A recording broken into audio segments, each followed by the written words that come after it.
Hey Achievers, this is Maya, founder of Healthy High Achievers. Join our global community and create healthier routines to avoid burnout and feel more calm and healthy. Let's get to it. Hey Achievers, welcome back to the Healthy High Achievers podcast. Today we have Amy Nubson on the show, and she grew up on a small dairy farm in Wisconsin, and she learned to work really hard at an early age. But then at 26, she had her first burnout. So it wasn't until her 40s that she understood why she was working so hard for others. And then through these struggles, Amy Nubson created the Rebrand You coaching program. So using her 3 C's, it's clarity, courage, and confidence, as a basis to help her heal, learn, and grow, she was able to not only find her voice again, but find her true purpose and passion in life. Welcome, Amy. Thank you for having me today. Absolutely. Yeah, and I want to paint that picture of when you were growing up, that dairy farm, and we all hear those sentences from our family and the people close to us as we're growing up. Those sentences that become our like beliefs later on in life that feel normal to us, like when you learn to just work really hard. So what were Yeah. those sentences and beliefs that stuck throughout your life? Well, it's interesting when you live on a farm, especially a dairy farm, there's animals that are depending on you.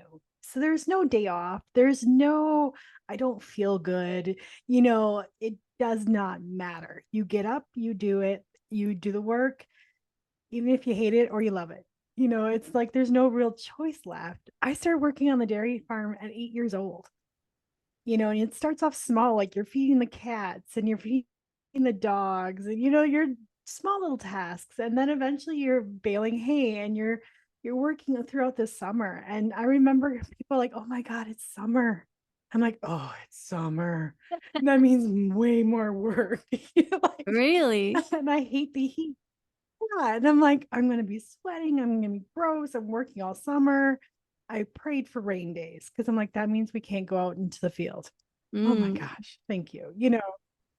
So it's a different mentality to wake up or to grow up with, is like work never stops and work is ultimately important Mm. because lives are depending on you.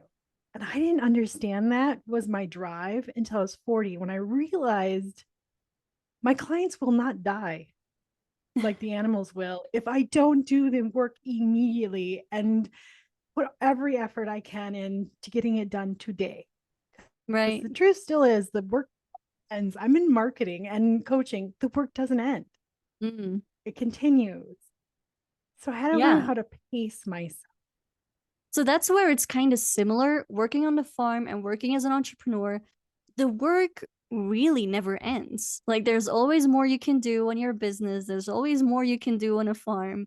But the difference is in where you learn to create balance and kind of set those boundaries and realize that, hey, if I don't do this for my client, if I don't respond today, or let's say on a Sunday, my client's not gonna die, whereas the farm animals, they did. Right? You had Right. to be there. You had to be there. And it was a very simple shift of understanding and getting that clarity of why it drove me so hard. Because for me, it was a never ending to-do list, right? I'm not sure if you do the to-do list, but it's like I had to finally say, no, today is about me. I Mm. don't feel good. I'm going to take a break. Or I've already worked 8 hours. I'm good. Like I had to give myself permission and learn that that was self-care. Yeah, because now Before, I never had that we're opportunity. yeah, I'm just Yeah, thinking today it's so different where we're shifting into this space as entrepreneurs of, oh, but you have to feel it, and spontaneity comes up a lot, and kind of taking care of your body and not pushing yourself, which is the complete opposite of what you were doing on the farm, where it was like, doesn't matter if you feel like it, you just do it, right? exactly. You never knew when my dad would wake me up and go, the water burst in the barn, get up, we got to go. And you would be shoveling water and trying to, and that the bus is going by you and you're going to miss school. Like that just was the reality of what was happening. And You're like, okay, this is what I'm doing today. It also taught me to be adaptable, Mm. right? So it was a skill I learned very early on, like knowing that I was missing the bus. Like I remember watching the bus go by as I was chasing cows in the field because they had gotten out. And I'm like, great, there goes the bus. I'm going to be late for school, but okay, I'm going to be paying attention to what's going on right now because there's a cow running towards me, you Oh know? my God. You know, like you had to be present in what was happening, but you had to adjust and you had to realize that you couldn't plan for everything. So even though there was negatives that taught me things on the farm, there was also a lot of really good things that I had to learn early on that really helps me in today's world when things are changing constantly, always. And that a lot of it's out of my control. Yeah. And I was just thinking that as you were talking, I was like, oh, there are a lot of positives too, you know, and then you said it. It's Mhm. like you learn to go with that flow. And as an entrepreneur, even especially an online entrepreneur, you know, the environment is constantly changing. You need to tweak and shift and pivot in marketing too, you know, what's working, what's not working, and go with that. So really adapt and flow with that. And also I can see the positive in kind of the working hard in a good way of like even when you don't feel like it, you're able to show up anyway, which is sometimes necessary. You know, we can't always listen to our body or be like, no, not today. Sometimes we just have to show up. Yeah, unfortunately, that is the reality of our world. And I know how to make sure my deadlines get hit. You know, like, and there are times where like I just did a project just before this, there was an invoice miscommunication, and I had been a kind of avoiding it. I'm like, oh, I have to write all the Uh, what had happened and all this information. I'm like, but you just got to do it. You know, if I keep avoiding this, it's just going to make a bigger problem. So I've learned from that experience, like, you just get it done, yeah, even if you don't enjoy. And you don't enjoy exactly. every piece of being an entrepreneur. You cannot enjoy every element of it. I don't Yeah, care. there are When things that you people tell just, me they do, I'm like, you're lying. You know, like you just can't. right? There are things you just got to Yeah. learn how to do in the beginning when you're contacting people or maybe outbound communication or sometimes the invoicing part and the account is, you know, there are always things and parts that you don't like. But what's interesting is that you said that you kind of realized in your 40s that that working hard mentality was so ingrained in you from childhood. How was what did you learn the first burnout when you were 26 and how was that kind of different? The lessons from the first burnout when you were 26 versus your 40s and kind of the big, more pivotal moment. Yeah. So when I was 26, I was working for an insurance company. It was my very first job. I was so excited. I wanted to prove myself, right? And I was very used to working hard. So we got this huge government contract job that we had to produce. I ended up working from 9 a.m. to 2 a.m. every day for 3 months. And I got a total, including weekends, 4 days off. And one of them was my birthday, and I refused to come into work that day. I was like, I'm not coming in. It's just like, won't do it. But because of my work ethic, I'd never asked for help. I could do it. I was willing to put the effort in, and I was making minimal wage. I was salary, so I wasn't making any extra money. And the last day of the proposal, I literally was coming in and out of consciousness. I was so dehydrated. I was so exhausted that I couldn't finish sentences. I was blacking out in the middle of it. And I remember my father calling me. They sent me home. They drove me home, actually. They wouldn't let me drive. And I remember getting a call from my dad, and he's like, your grandfather died. And I had no emotions left. I'm like, okay, when do you want me to come home? I can come home tomorrow. You know, like I was so flat. There was no emotion. Like I had nothing left in me. And I was like, when I look back at it, I'm like, that's kind of sad Yeah. that I had nothing left to respond to his comment. And I remember being numb even through the funeral because I was so exhausted. And Yeah, I'm that's like, the this word is that's not, coming up for me, that numbness, right?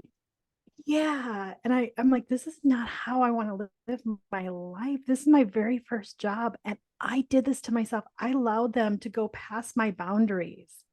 I didn't say no. I kept saying yes Yeah. throughout the whole process. And I'm like, I did this to me. I allowed them to let me work this long, and I could have gone home. And somebody's like, why are you working so hard for them?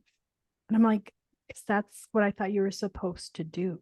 And when I realized that, that is when I decided I was going out on my own. I had already started working on freelancing, and I was like, I'm going to go on my own. If I'm working this hard, I want to be in charge of it.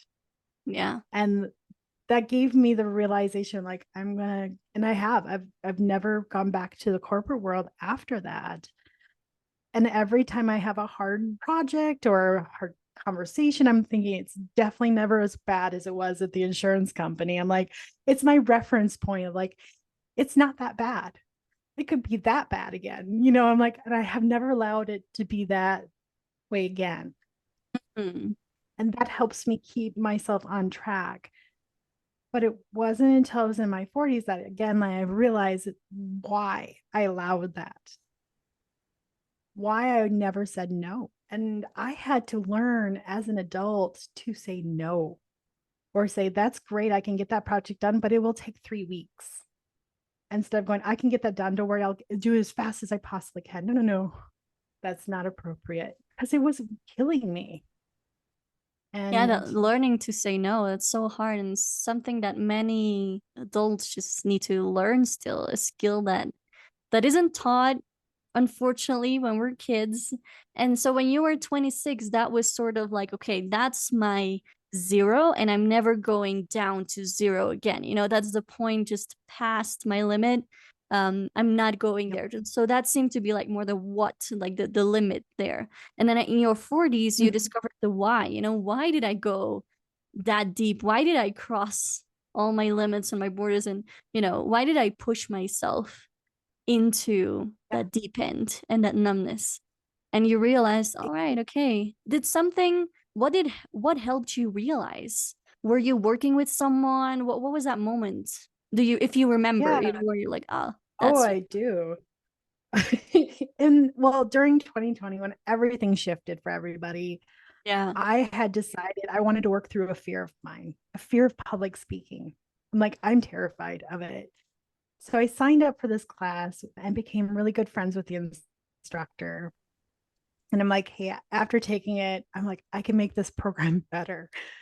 And so I actually joined his team, and I started working on, how to create this program, helping others find their voice along with finding my own voice. Because one of the other things that marketing did to me was allowed me to stay hidden in the background because I was promoting everybody else's voices, everybody else's business. And I didn't really, along the way, I kind of lost who I was. Like, what do I stand for? Who am I? I had to be so careful because I was always projecting for others. And I was like, no more. I want to know who I am, what I stand for, who am I going to be. And so I started really diving into helping him promote his program, but also developing my own voice. And that's where my 3 C's started coming into play, when I started looking at my life, and the things that repeated was clarity. I had to get clarity of self. It took me a full year to figure that out, like really diving in deep. And that allowed me to be courageous and start taking actions into the areas I wanted to go, like that, diving into like public speaking, creating a speech for myself. My first speech, I bawled. I mean, it was awful. I mean, it was so bad, but I'm like, I survived it. You did it. I Yeah, you had the did. courage. Yeah. And then it led for me to get better confidence in myself. And that's what I really want for all women, especially, is the confidence of self to show up in any room you walk into or any Zoom call as yourself, and stop adapting to what we think we need to be as we show up, because who we Mm. are beautiful. And why not just be you in a confident way? And if people don't like it, that's okay. That Yeah, that's not it's that, you. yeah, that skill of adapting. And it seems to be, yeah, mainly amongst women. It's a skill, it's a good thing being able to adapt and go with the changes. But I see it in myself too, just overusing that skill of adapting. it makes you, I can even remember as a kid, just when I was standing in a circle of kids, just all on the playground, whatever, and I would wait before talking because I had to kind of feel into the vibe of all the kids so I could know what should I say, what's gonna be funny to them, what's gonna work, completely adapting whoever I was just for the group I was with. And I feel like many women have that skill and overuse that skill even today. Exactly. And it's great when it's used properly. And Yeah. it can really hurt us when it's used or overused improperly. Like, and I realized I was so out of balance with that.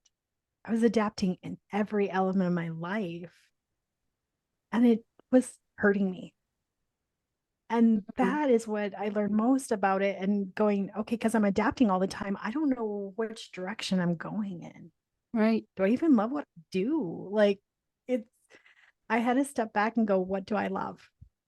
Who am I going to be because I want to be it? Not because I remember when I started business, I've been in business for 17 years, and back in the day they would taught you like, hey, you look like corporate, you need to act this way. Like there was almost like an underlying guideline of how to run a business. And I love that today they're throwing that all out. Like, no, you are, share your stories. I'm like, this is great, but I have to undo all that learning. And if we don't pay attention to that, we miss opportunities that show up that we could potentially like change our lives. Yeah, it's like you learn one way of living, being, breathing, and doing business. And then you Mm-hmm. take what aligns with you. You take from that what you can take, but then following it blindly doesn't feel good. You have to throw that all out and then start from scratch always, but you do have those lessons, those past lessons. So do you feel okay, the entrepreneurial world kind of changed and today it's different? It's share your story. But I feel like there's still that framework of like, let me teach you how to do business. And you have to have that freebie and those opt-ins and be on social media. And I went through that same journey, but more with that story of like, share your story, share. And I'm like, okay, I'll share it. But I was doing all the things and I was like, I think I need to throw this all out. You'll Yep. have that pivotal moment of like, you know what? No, that is not for me. With some things, Mm-hmm. you want to push yourself, like you did with public speaking. You wanted to push yourself to feel comfortable with that. But then there are those other things that you're like, no, not doing that. What were some of those things for you that you were like, no, that doesn't feel good to me, like that way of doing business? Well, one of them was, being when I started, I was a marketing company. Me and my husband run it. And everybody's like, you need to have brick and mortar, you have to have employees, you have to have this, you have to win awards, and you have to do, all these different things to make you successful. I never wanted a brick and mortar store or office. Hmm. Never did.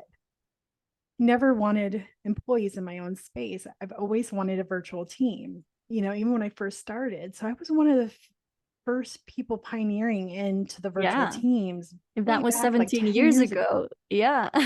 Exactly. It's like I just never fit the mold. You know, I love traveling. I pick up and I move. And I mean, that was one of the things I stepped into my courage of, like, not having a home base. Like I would leave for the winter because it's cold in Minnesota, and I hate the cold. I hate the hot. So I try to find these medium temperature Yeah. places. And so all winter I would spend in either Alabama or New Mexico. Well, just recently I was like, you know what? I can push myself farther. I don't need to be in Minnesota or even in the US. What can I do? Yeah, come to And I Peru. went to Europe. Yeah, Oh, exactly. nice. Like I want to go to Central America. That would have been easier because the time zone would have been the same. But Yeah, I right. went to Europe for 3 months and worked and lived there. And, went to England, which is great because it's the same language. But then I went Mhm. to Portugal. Oh, I nice. didn't know Portuguese. Like, I'm like, so it's a whole new world. And living in a place where you're the minority, it gave me a different perspective of what that felt like, what Mm. that was like to have English be my first language, but the second language that spoke. And I love those opportunities that my business, the way I built it, gives me. If I would have Mm. listened to everybody and had a brick and mortar employees, won awards, which we did. And after a while, I'm like, I didn't even submit the awards because I could care less if I won awards or not. It was, it would have changed who I was. It would have changed the company and the lifestyle I wanted to create. So I'm really grateful I didn't listen to them back then and just kind of did my own thing. Even though it was challenging because back then the digital world wasn't ready and set up, Zoom didn't exist, Yeah. like it was a lot more challenging, but it was worth every moment of figuring that out about myself. And And probably back then you didn't even know that you were like a pioneer in that, in a virtual team. It was just something you felt, and you felt like you didn't fit the mold, but you were like, it can feel uncomfortable. Like, what is this? And then now, exactly. all those years fast forward, you're like, well, now this is kind of the norm. Everyone's Now doing I'm this like now. everybody caught up to what I do now. Yeah. Yeah, but I was first. Yeah. Exactly. I love that. And it's one of those things where I always say too, is personal growth, step into somewhere you're not familiar with, because try to see what somebody else experiences. Because even, like people are like, why do you travel the US? I'm like, because there's always a different culture in different areas of the US. True. It's not one culture. And if you don't experience it, you can't understand it. And that's what I love about travel. It gives me huge empathy. And I love being curious about people. Found out about, I went to Lisbon, loved it, right? But I absolutely hated that there was no trees.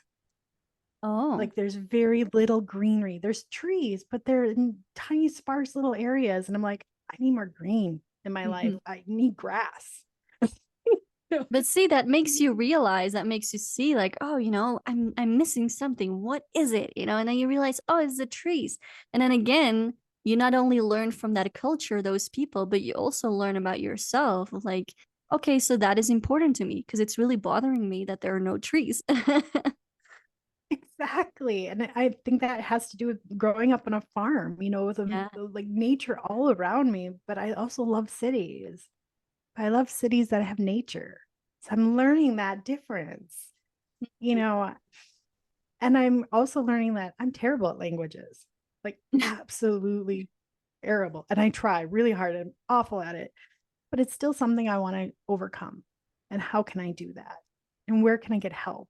Because obviously I can't learn it on my own. So where can I get assistance to do that next step to adapt more into the environments I'm already in? Yeah, and there's a good way of adapting. When you're traveling, I want to blend in into the cultures and learn their language. And it's using that curiosity, one of those three C's, to open up your mindset, open up to something new. Like you said, if you had that one recommendation, just jump into something that you're not familiar with because it really challenges you to expand and to grow. Yes. And, and I'm a big believer, like, you don't have to do a giant leap in the beginning, do small steps. Like for me, I went to Alabama first, same time zone. Like it's just was straight south of us. That was my first try. And I only went for like 3 weeks. Second time I went to Alabama again because I wanted something familiar. We went for 6 weeks. So we went for longer. Like the third time we went to New Mexico, new time zone, went to the desert, like I went from outside of like trees and that and went to that environment. Loved it. I never thought I would love the desert. It has its own beauty. Those are the things you get to learn. And every time you go to a new place, you have to figure out transportations, roads, all these different things. And now when you go to another country, you have to learn language and culture. And, I'm like, oh my gosh, I do not want to accidentally, insult somebody. So I'm Yeah. trying really hard to observe, like what's going on around me. So I can be respectful at the same time. Yeah. Um, but I mean, going to Europe took me 5 years to get there, to be brave enough to say, I can do this. And it was easy. Now, there was a lot of challenges, but I was able to adapt. I was able to be curious. I was able to be comfortable with myself enough to ask for questions, ask for help. And it wasn't a challenge. Yeah, you did it That's the little difference. bit by little bit, you just went further and further over the years, over a period of 5 years. And that's so good for so many of my listeners because some people are like, yeah, traveling is great, but Maya, I don't know if I could do what you do just to take that leap from Belgium to Peru. I took the crazy big leap, but you don't have to be as crazy as I am. You can start small and build it up from there, and build up that courage and then just Yep. see where you get, always a little bit further. And then you felt confident and courageous, right? Enough to end up in Portugal where you didn't speak the language. I didn't. And it was a country I never expected to kind of be. It was never like my number one country to go. It just looked really cool. And I'm Mhm. like, let's go. We went to Norway, we went to England, we went to Scotland, Ireland, and Portugal. So we jumped around too. Yeah. It wasn't like we just stayed at one spot. And every one of them had a different benefit and a different challenge. So And were you everybody's like, what was your traveling? favorite? Yeah, I were you couldn't hear. traveling with your husband? Yep, we both went, and we pack up our office equipment, and it's literally in a bag. We've figured out how to fit our entire office of two people in one roll cart. And we left. It's something we both love to do. Mm. And the great thing is, my husband Avery and I, we've really worked through our relationship. So we're very comfortable with each other. When we're challenged, we talk about it. We have a very stable relationship where, 3 months, we never had an argument, Mhm. and when you're traveling like that, there's a lot of stressors, It's but a we're good just like, challenge. okay with yeah, so I'm very lucky and grateful for the work I put into my relationship in order to be in that place. I'm just wondering, with that curiosity, that braveness as well, that courage, that level of courage that you had just expanding over the years, and then probably your husband has a different level of courage when it comes to traveling, right? So how did you kind of level that up to decide over the years where you were going, or if you were both at that same level of courage to take the leap to Portugal? How did that balance go? Yeah, and that it's a great question because there were at times where I was ready to go to Europe, but he wasn't. Yeah, And I can was like, imagine. I'm not going to make him go outside of his comfort zone because I want him to enjoy it. Because then I enjoy it. It really took us talking about when we were ready. When were we thinking our clients were ready? We also had to set up our business and our clients in a way that they were comfortable with us working in a different time zone.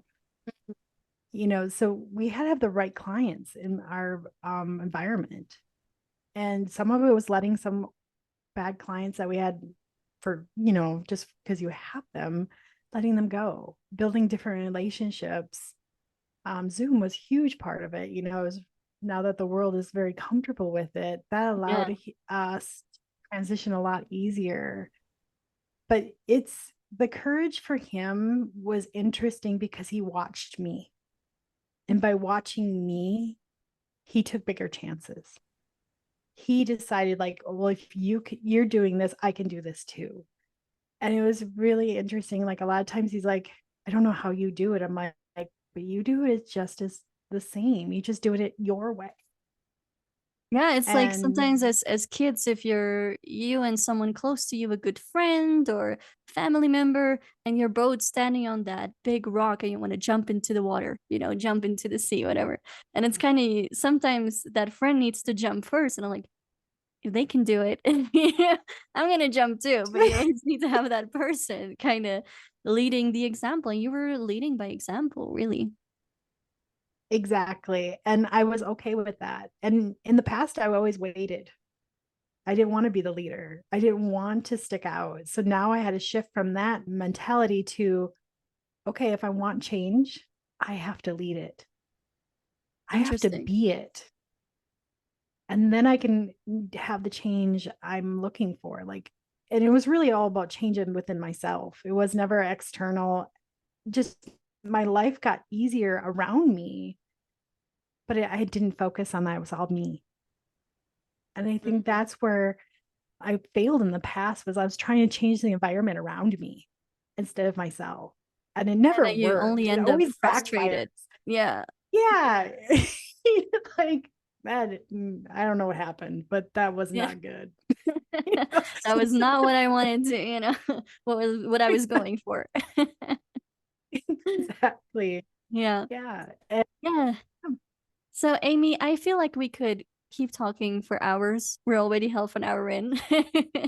But I just wanted to ask you that last question of like today, running your business, and I know the virtual world caught up with you. You're able to have a virtual team now. So give us that sneak peek kind of behind the scenes of what does a day to day look like for you right now?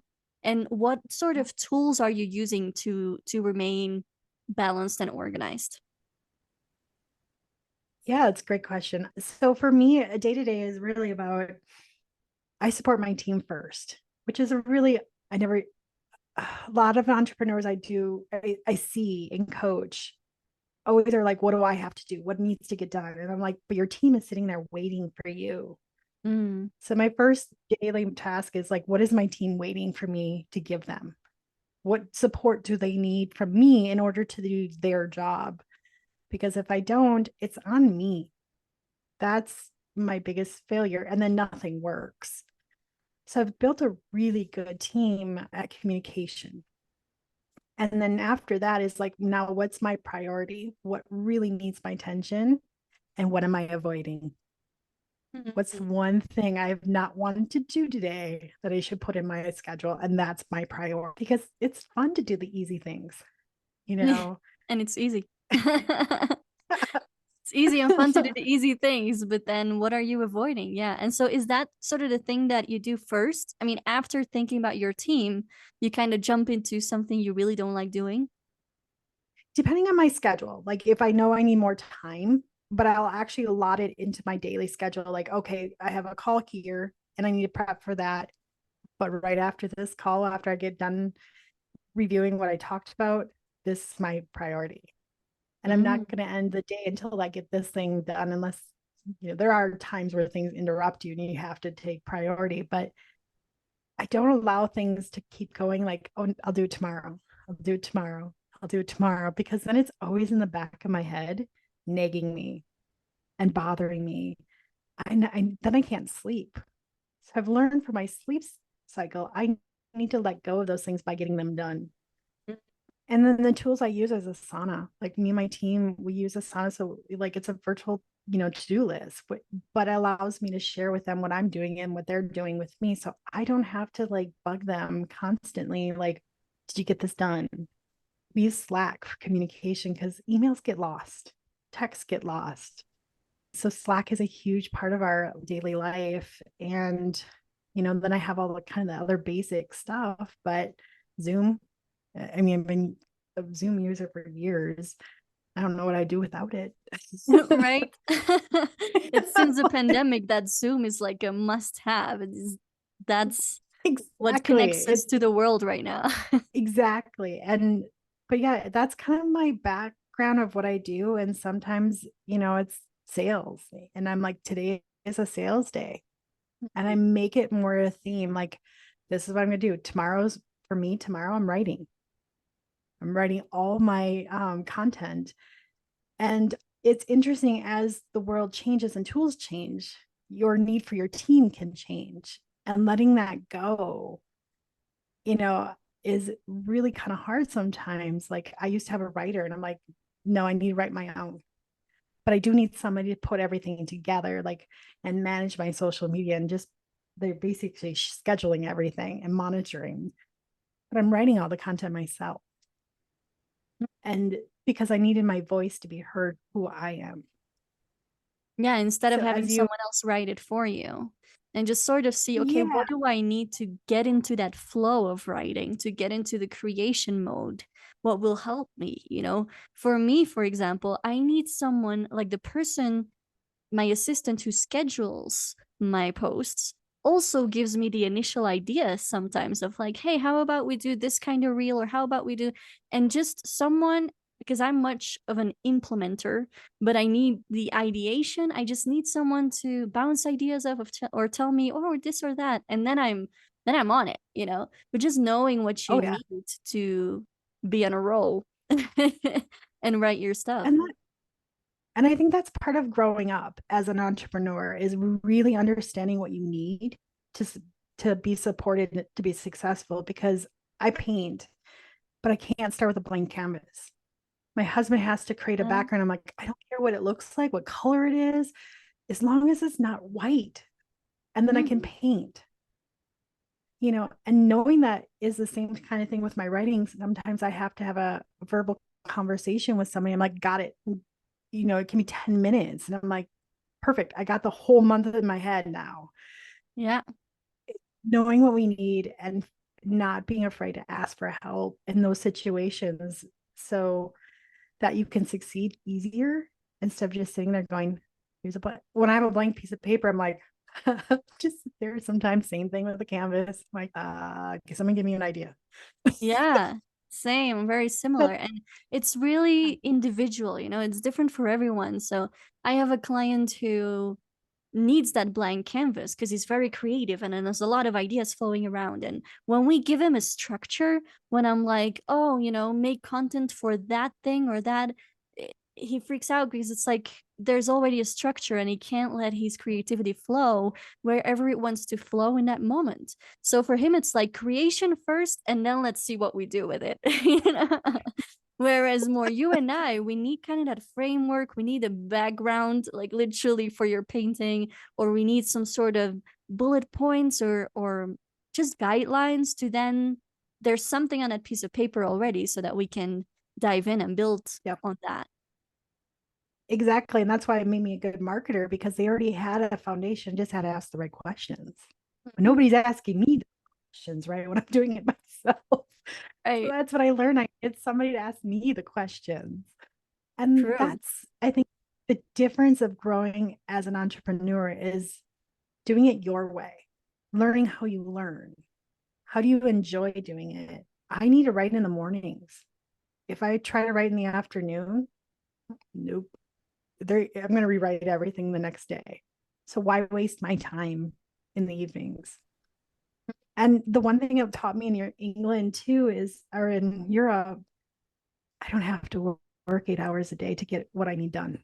Right. I mean, that That's a big one. finally broke that work mentality of like working 9 to 5 every single day. Like I found out I could get so much done in 5 hours when I was super focused because I wanted to go outside and explore. So I got my work Exactly. done.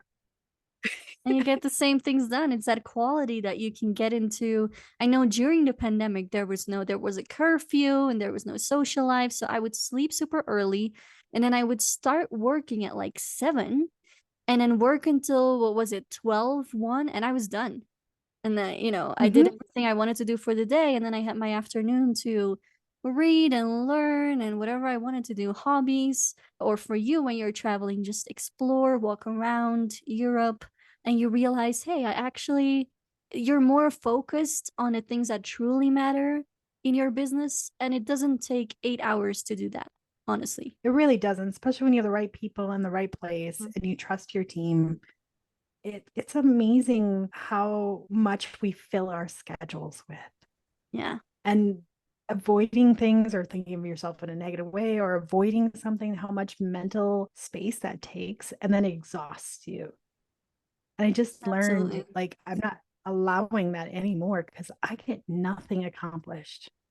And then I just like self-confidence just starts to dwindle. And I'm like, nope, no more. No, I that like sea who I of am. confidence has to stay there, you know. It's an important It one. has to. Yeah. Yeah, Yeah, so it's an Amy, important one. honestly, I feel like we could continue for hours, but I love this chat today just to talk about that work ethics and the way we think about being an entrepreneur, what we think it should be and what it actually is, and kind of that journey to more balance and doing it your way. It's really that self-discovery of how do I work best, or what works for me instead of trying to fit into that mold, like you beautifully said. So thank you so much, Amy, for today. And lastly, where can people find more about you and what are you working on right now? The best way to find me is Rebrand You Coaching. And that's all about my 3 C's. And I help people with marketing, or I help people find what really matters to them, and then there's stories, right? The stories we tell ourselves and the stories we tell others. Sometimes they're the same, sometimes they're different. The stories are important. And that's what I truly love. And taking those stories and applying them to marketing, applying them to our life, applying them to our business. Because if we aren't listening to the stories that we say to others or to ourselves, where can we go? And so that's what I'm doing. Rebrand You Coaching came about because I needed to find my own voice. And that was the process I went through. And I would never go backwards from that point on. I'm so grateful. I put the effort. It took me 3.5 years to figure it out. Every year made such a difference. I would have never got to Europe without it. I would have never been brave enough to do it, right? So I'm working on a fear challenge, like what's stopping you? Why is it stopping you? What's the story you're telling yourself? Because I don't want to live a life in fear anymore. And I know that life isn't perfect. There's plenty of challenges, but I can move through them.